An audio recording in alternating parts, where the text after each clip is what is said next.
नमस्कार मंडळी, स्वागत आहे तुम्हा सर्वांचं. चला तर आजच्या निमित्ताने बघूया आपल्याला कुठले देव, कुठली देवी काय सांगू इच्छित आहे. तर संदेश आलेला आहे स्वाहा देवीकडून, गॉडेस ऑफ ऑफरिंग्स. स्वाहा तुम्हाला ठाऊकच असेल की कुठलाही मंत्र जेव्हा जप केला जातो त्याच्या पुढ्यात शेवटी स्वाहा असं म्हटलं जातं आणि त्याच देवीकडनं हा संदेश आहे.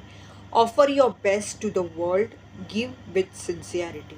तर या जगाला तुम्ही जितकं चांगल्या पद्धतीने, तुमच्या पद्धतीने चांगल्यापैकी देऊ शकता तितकं द्यायचा प्रयत्न करा आणि प्रामाणिक राहून द्यायचा प्रयत्न करा, हेच स्वाहादेवी सांगत आहेत.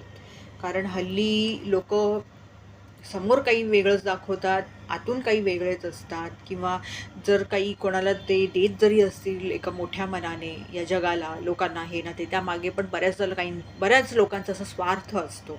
तर म्हणून हे सांगण्यात येत आहे, ऑफर घी इंटू अग्नी ड्युरिंग हवन. आणि इथे अग्निहोत्र असं लिहिलेलं आहे.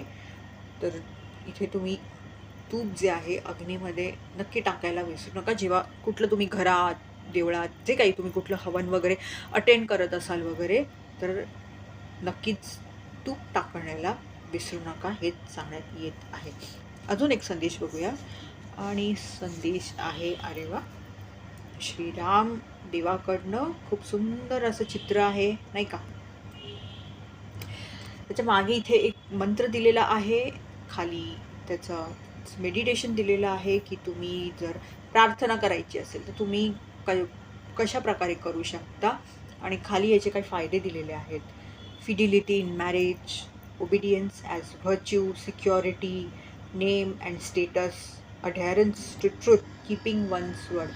आपल्याला सगळ्यांनाच माहिती असेल की हे रामदेव कुठल्या कुठल्या बाबतीसाठी खूप जास्त नावाजलेले आहेत. तर त्यातले काही म्हणजे इथे दिलेले आहेत की तुम्ही जर हे मंत्र, तुम्ही हा जप केलात, हे मेडिटेशन जे आहे, हे ध्यान, ही प्रार्थना जर केली तर त्याचे तुम्हाला काय फायदे येऊ शकतात, याचा फोटो मी नक्की देईन, म्हणजे तुम्हाला याचा फायदा होईल.